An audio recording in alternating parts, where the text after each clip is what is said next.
તો હાલો મિત્રો, સ્વાગત છે ફરી તમારા બધાયનું મારા એક ઓર નવા વિડીયોમાં। તો આજે આપણે દર્શન કરવાના છે પરબધામના। જો કે લગભગ તમને પાછળ દેખાતું છે જે પરબધામ, અને પરબધામ તો એક વિશાળ જગ્યા છે। આજે એવી જગ્યાના દર્શન કરવા તમને લઈને આવી ગયો છું, એટલે વિડીયોમાં શેર સુધી બના રહેજો। અને જો વિડીયો પસંદ આવે તો ચેનલને લાઇક, શેર અને સબસ્ક્રાઈબ પણ કરી દેજો। આ છે મંદિર, અને અંદર આપણે જવાના જ છીએ, પણ પહેલાં બધી બહારની બધી વસ્તુ જોઈ લઈએ। કે જેમ કે આ જગ્યા તમે જો કેટલી બધી જગ્યા છે। આ બધી ફોર વ્હીલું પાર્કિંગ કરી છે, અને બહુ એટલે બહુ પબ્લિક હોય, ગમે એટલું પબ્લિક હોય તો આ જગ્યાએ હામી જાય છે। અને દુકાનો પણ બહુ છે। જોકે હું આડા દિવસે આવ્યો છું, એટલે બહુ પબ્લિક છે નહીં, કોઈ માણસો છે નહીં, હાવ એટલે હાવ આડા દિવસે આવ્યો છું। બાકી તમે દુકાનનું બધી જો ફરતી બાજુ દુકાનો છે। અહીંયા ફોર વ્હીલનું પાર્કિંગ છે, ટુ વ્હીલનું પાર્કિંગ છે। ટુ વ્હીલ હોય તો 10 રૂપિયા પાર્કિંગના લે છે, અને ફોર વ્હીલના લગભગ 20 રૂપિયા છે। હા, 20 રૂપિયા છે। તો આ બધા ફોર વ્હીલનું પાર્કિંગ છે। ફોર વ્હીલની આમે આગળ ગેટ છે, ત્યાં આપણે જવાનું છે ગેટેથી અંદર મંદિરમાં છે। ગેટ નંબર 2 છે, ને આગળ 1 નંબર છે।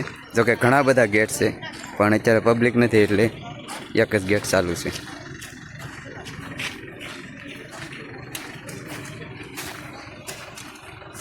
તો કંઈક આ રીતની જગ્યા છે।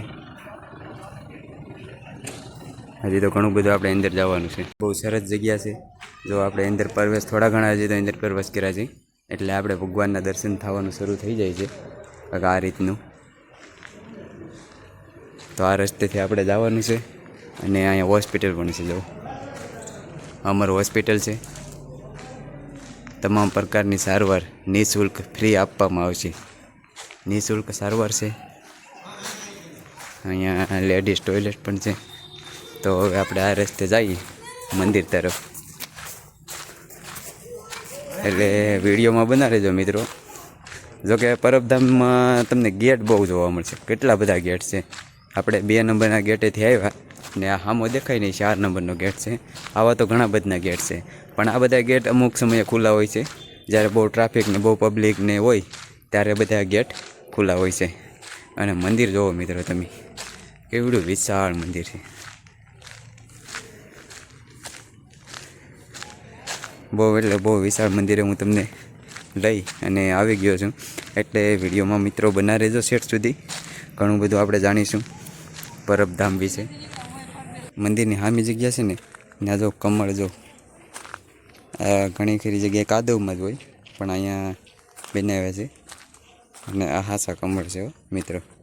તો શેઠ વાલી બાજુ પણ છે। જગ્યા જો કેટલી બધી જગ્યા છે।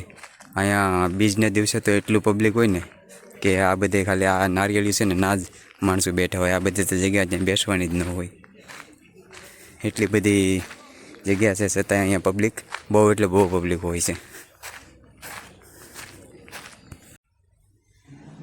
આ ધૂણો છે, અને બીજના દિવસે આ ફરતી પર પબ્લિક હોય છે, અને આ ધૂણાના દર્શન કરતા હોય છે। એ સમયે ધૂણો ચાલુ હોય છે। જો કે અહીંથી પ્રવેશ દ્વાર છે, પણ અંદર વિડીયો શૂટિંગને એવું કંઈ અલાઉડ નથી, એટલે આપણે અંદરની કાંઈ વસ્તુ જગ્યા આપણે ભગવાનના દર્શન તમને કરાવી નથી શક્યા। પણ આજુબાજુની જગ્યા જો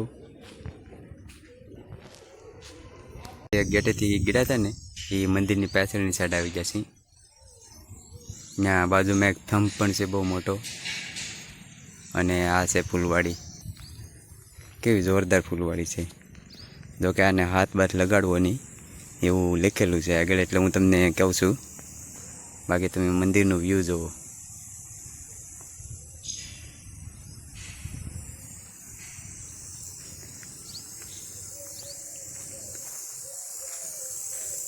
આ જગ્યાએ તો પબ્લિક બહુ એટલે બહુ બેઠું હોય।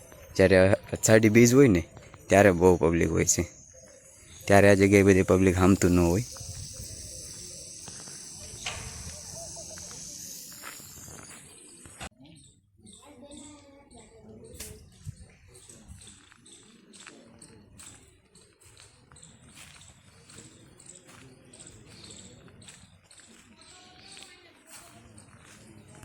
અને જે આ ફરતી બાજુ આપણે રૂમો જોઈ રહ્યા છીએ ને, એ કદાચ રહેવા માટે હશે।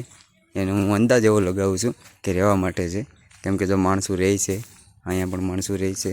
અને ઓલી ગુરુ ભવન છે ને, ત્યાં ઘોડિયાને એવું પીડ્યું છે, એટલે મારો અંદાજ એવો કહે છે કે કદાચ રહેવા માટે હશે જગ્યા.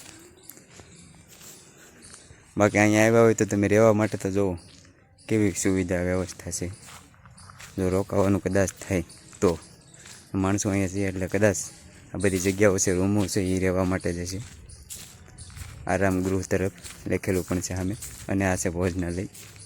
જો કે ભોજનાલય અટાણે ચાલુ ન હોય એ છતાંય આપણે થોડે સુધી જઈએ કે કેવડું મોટું ભોજનાલય છે. તો આ છે ભોજનાલય.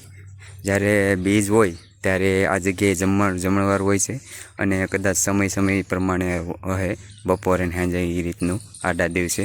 પણ અત્યારે તો 3 વાગ્યા છે એટલે મને એવો કાંઈ અંદાજ આવતો નથી કે અત્યારે જમણવાર ચાલુ હોય, પણ આડા દિવસે સમય રૂપે રહેશે. પણ જો બીજના દિવસે આવો ને તો ચાલુ જ હોય છે. આવડી મોટી આને આંબાવાડી કહેવાય છે, આંબાવાડી ભોજનાલય. ને આ મેપ છે આંબાવાડીનું. કેટલું સરસ છે. આની નીચે જમતા હોય, હું જમી ગયો એટલે તમને કહું છું, કેમ કે હું બીજના દિવસે આવ્યો હતો, એ દિવસે હું આને નીચે જમ્યો હતો. એટલે આને આંબાવાડી ભોજનાલય કહેવાય છે. બહુ નજર પૂગે ના સુધી છે. બહુ આગે સુધી તમને હું નથી લઈ જતો, પણ બહુ આઘું છે ને બહુ મોટું પણ છે. આગળ જો તમે નજર પૂગે ને ના સુધી છે. તો કેટલું સરસ ભોજનાલય છે.